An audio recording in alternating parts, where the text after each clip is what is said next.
আপনারা ছবিতে যাদের দেখছেন, একজন ডোনাল্ড জে ট্রাম্প এবং একজন বারাক ওবামা। এই দুজনই আমেরিকার প্রেসিডেন্ট ছিলেন। এই দুই রাষ্ট্রপতি অর্থাৎ অতীত এবং বর্তমান, এরা দুজনেই ইরানের সঙ্গে নিউক্লিয়ার চুক্তি করেছে।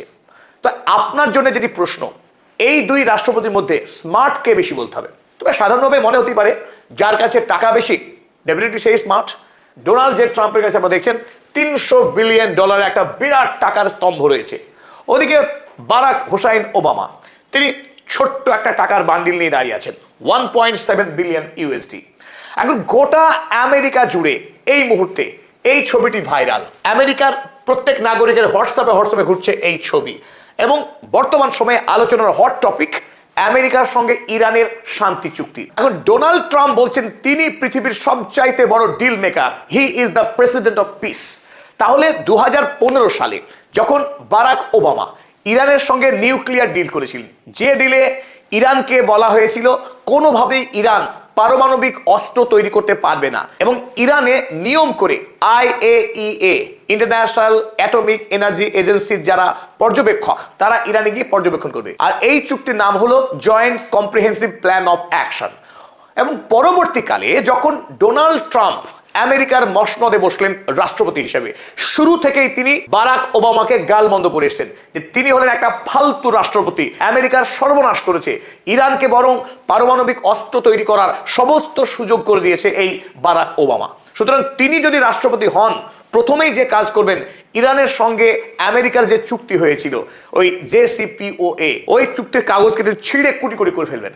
এবং যেমন কথা তেমনি কাজ, ডোনাল্ড ট্রাম্প ক্ষমতায় এসে 2018 সালে সেই চুক্তিকে বাতিল করে দিলেন আর ইরানের ওপরে তিনি তারপর থেকে এক কঠোর পর্যবেক্ষণ শুরু করে দিলেন। ডোনাল্ড ট্রাম্প তিনি বললেন যে he is the master deal maker, তিনি হচ্ছেন পৃথিবীর সবচাইতে সাংঘাতিক রকমের সফল একজন ডিল মেকার। ইরানকে তিনি কোনো রকম সুযোগ দেবেন না, বরং ইরানের উপরে শক্তি প্রয়োগ করে ইরানকে ধ্বংস করে দেবে, অস্ত্র তো বানাতে দেবেই না। তাই ওই 2018 সাল থেকে সুযোগ খুঁজছিলেন ডোনাল্ড ট্রাম্প কখন ইরানের উপরে ঝাঁপিয়ে পড়বেন। পরবর্তীকালে অবশ্য ভোটে হেরে গিয়ে ইরানের উপরে ঝাঁপিয়ে পড়া হয়নি, কিন্তু পরের বার স্লিপি জো বাইডেনের জামানা শেষ হতেই আবারও বহাল তবিয়তে আমেরিকার মসনদে ফিরে এলেন এই অহংকারী ডোনাল্ড ট্রাম্প এবং বেঞ্জামিন নেতানিয়াহুর হাওয়া খেয়ে তিনি সরাসরি তেহরানের উপরে হামলা করলেন। শুরু হয়ে গেল সেই মহাযুদ্ধ। 107 দিনের যুদ্ধ করবার পর হাড়ে হাড়ে টের পেলেন ডোনাল্ড মহিষ ট্রাম্প বাবাজি যে আয়াতুল্লাহ আলী খামেনেই কার নাম। আয়াতুল্লাহ আলী খামেনি তিনি জীবিত সময় যতটা ভয়ঙ্কর ছিলেন, শাহাদাত বরণ করবার পর তিনি আরো ভয়ঙ্কর হয়ে উঠেছেন। যে IRGC বাহিনী ইরানে তিনি তৈরি করে গিয়েছেন, সেই খাতামাল আম্বিয়ার নেতৃত্বে IRGC সহ গোটা ইরানের বাহিনী আমেরিকাকে এমন মার দিল যে আমেরিকা তার ইতিহাসে না কোনোদিন দেখেছে আর না কোনোদিন ভুলবে ইরান কাকে বলে। আর সেই যুদ্ধে পরাজয়ের পর যে ট্রাম্প বাবাজি এতদিন প্রতি কথায় খোঁটা দিতেন এই বারাক ওবামাকে, সেই বারাক ওবামা যখন ইরানের সঙ্গে ডিল করেছিল মাত্র $1.7 বিলিয়ন দিয়ে, আর সেখানে ডোনাল্ড ট্রাম্প ইরানকে ক্ষতিপূরণ দিচ্ছে $300 বিলিয়ন, এক বিশাল অঙ্কের টাকা ইরানকে। অর্থাৎ আয়াতুল্লাহ আলী খামেনেইর ইরানকে ক্ষতিপূরণ দিচ্ছে আমেরিকা যুক্তরাষ্ট্রের বর্তমান রাষ্ট্রপতি ডোনাল্ড জে ট্রাম্প।